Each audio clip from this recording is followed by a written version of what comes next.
Hey English 1102 friends, this is a short video guiding you through the reading and assignment schedule for fall 2002. What I really want to do in this video is just give you a sense of the work of the semester, both the reading and the writing assignments, the 7 exams plus the bibliographic essay and the research paper. They're guides. There's a whole module devoted to the research component of that, but I want to give you an introduction to that and how it will figure into. If you jump over to the syllabus video, you will see that the exams are 10% apiece, and they take up, there's 7 exams, they're 10% apiece, so that takes up 70% of the overall course grade. And then the bibliographic essay and the research paper, the 2 pieces of the research module, will take up 15% apiece. That's 70 plus 30, 70 plus 15 plus 15, that gets you to the 100% of the final grade for this course. So those are the grades for this course. A couple of people have emailed me about, what do we do week over week and those kinds of things. Those are the grades of the course. The 7 exams and then the 2 research assignments. And the 2 research assignments are both on the same topic. The bibliographic essay is you discussing your research with me. And then the research paper is the traditional research paper where you use your research to present and prove and develop and support some kind of traditional thesis. I don't want to get too deep into the weeds of those kinds of things right now. I just want to walk you through the assignments. So you can see we are at the end of that first week that begins 8/16, 8/18. I put the dates on here as Tuesday and Thursday, not for any practical reason for us, but because that avoids the confusion, that avoids us having to worry about Labor Day and figure Labor Day in, and then that last Monday of the semester, which is December 5th, we're going to go through like we're not going to worry about Labor Day, and we're not going to worry about December 5th. We're just going to roll through as if this was a Tuesday and Thursday class, because that makes it a little bit simpler.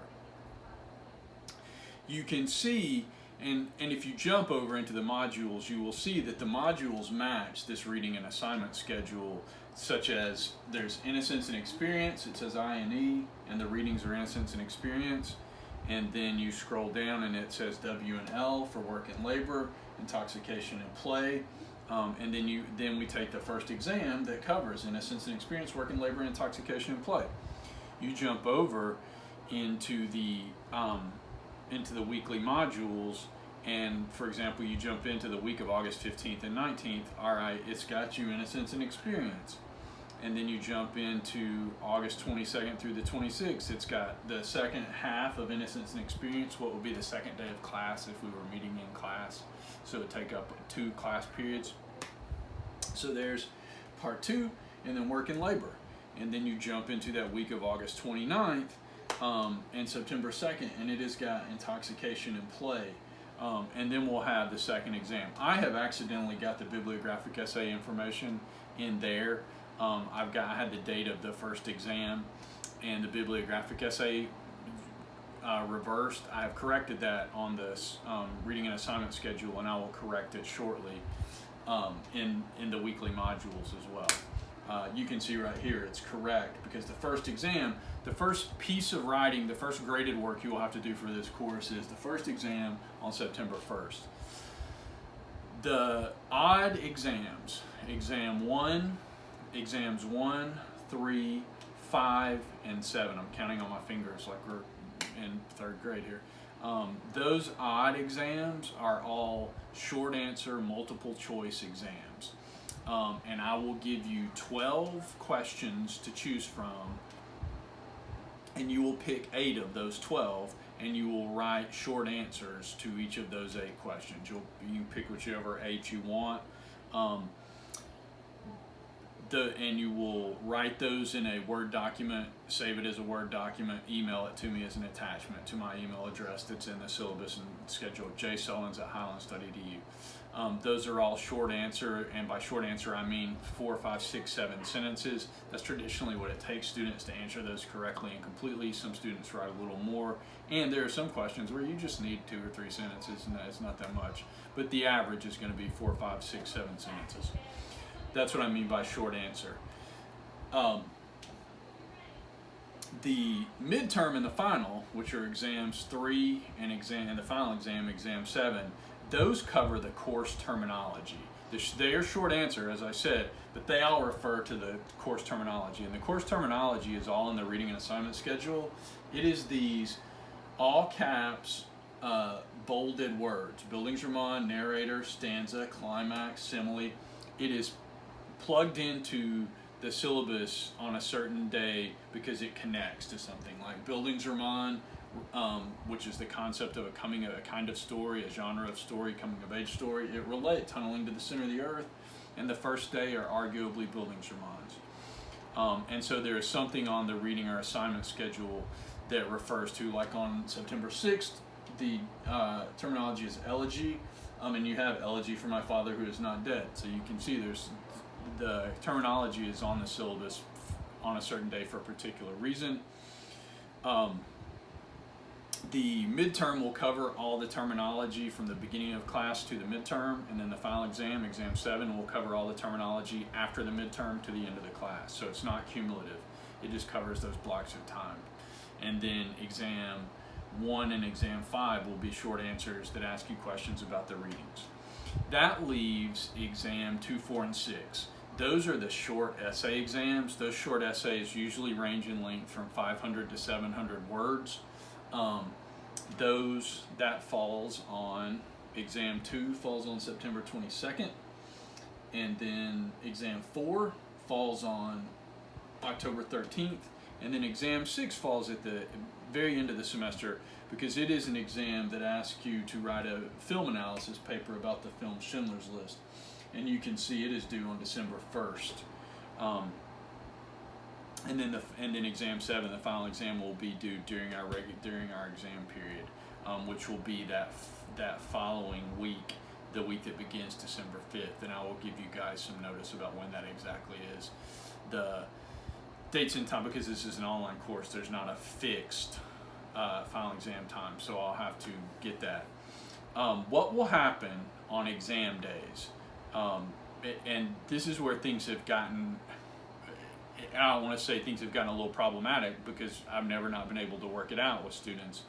What will happen on exam days, for example, on September 1st, is I will make the exam available to you guys 8, 9, sometime in the morning, and you will have that day to finish it.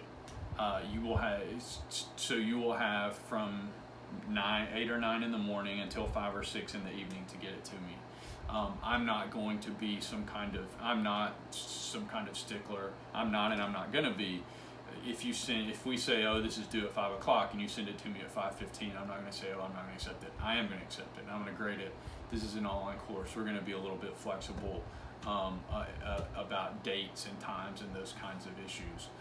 If you see some kind of scheduling problem where you are regularly going to have a problem with doing things during the day, or that you are or on one occasion, like you get to exam 3 and you've got to work late, or you're going to be out of town or something like that, just reach out to me and we can work out some alternate time for that. That's not going to be a problem. Just let me know.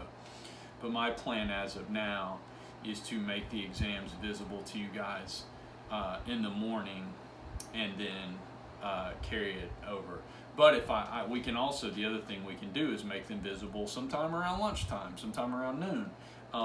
That's what my students in the spring wanted them to appear around noon and then be due before 10 p.m. or midnight or something like that. So they wanted that same 8 or 9 hour time window. They just wanted it shifted down. These exams are made not to test your memory or anything like that. They are made to test your ability to engage with what we're reading and analyze and answer these questions. So that window of time, it's not really an issue with me. We can make it fit with whatever will work with you, if you'll just let me know. That really covers the 7 exams, because that tells you the exam 3 and exam 7, they deal with terminology. Short answer, exam 1 and exam 5, they are also short answer, but they ask you questions about the things we have read. And then exams 2, 4, and 6 are short essays that ask you to write a short essay And what I'm really grading for on those short essays is a beginning, an introduction that tells me what you're going to prove about the story or the poem or whatever you're writing about. So some kind of usually 3 or 4 paragraph beginning, body paragraph or 2, and then and perhaps even 3 body paragraphs so that you get the traditional 5 paragraph essay. But usually, 3 or 4 paragraphs, beginning, middle, and end, with the 2 or 3 body paragraphs. What I'm really grading for, and what makes a good paper good and a not good paper not good, is specificity of detail. If you are writing vague, abstract sentences that could apply to all 8 billion people in the world, that is bad writing. The more specific, it's treated almost like you're putting your eye up to a microscope. Get up close, get detailed, get specific.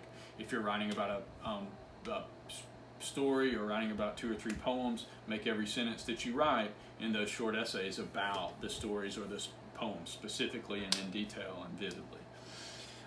That is at least a third of what I'm grading for in this class, is your ability to be specific, to be focused, to be detailed, to dig in deep, to not go wide, but to dig deep and be specific, because that is at the core of critical and analytical thinking, which is about a third of what this class is supposed to teach you, that sort of in-depth, detailed, look closer, critical thinking. That guides you through the exams. The other thing that is due is the September 8th bibliographic essay, and then related to that later in the semester is the October 27th research paper that's due. This is for you guys if you want, what is the first thing I should be doing, what is the first thing I should be emailing Sullins about. You will need to pick a topic, and you will use that same topic for both the bibliographic essay and then in turn the research paper. And hopefully you will use the same research that you tell me about in the bibliographic essay. You will then turn and use it in the research paper. The list of available topics that you can choose from is you go to Research Project Guidelines and Information, and then the very first thing is Research Topics Master List. You jump into that master list, and it gives you, just like with our modules, they're broken down into headings. The headings are headings. They are not topics. So like Innocence and Experience, Family and Community, that's a heading, just like our reading module headings. That's not a topic. The topics are under those headings. Don't email me and say, oh, I want my topic to be gender and sexuality. That's not a choice. Roe versus Wade is a choice. Or Janet Guthrie, the famous female race car driver, that's a choice. My only rule about this is 1 topic per person per class. So once somebody picks a topic, that topic is picked. There's a variety of different topics. Some of them are people, some of them are events. Like the exorcism of Annalise Michel, that's an event that happened over several years. Or some of them are groups, like Greenpeace or the Black Panther Party. Some of them are people, like John Chapman, who's more famously known as Johnny Appleseed. Some of them, like I said, are events, like the 1908 New York to Paris auto race, this attempt to drive around the entire globe. So there's a variety of different topics that deal with these different subject areas and modules, the same way I have organized all the readings for the semester.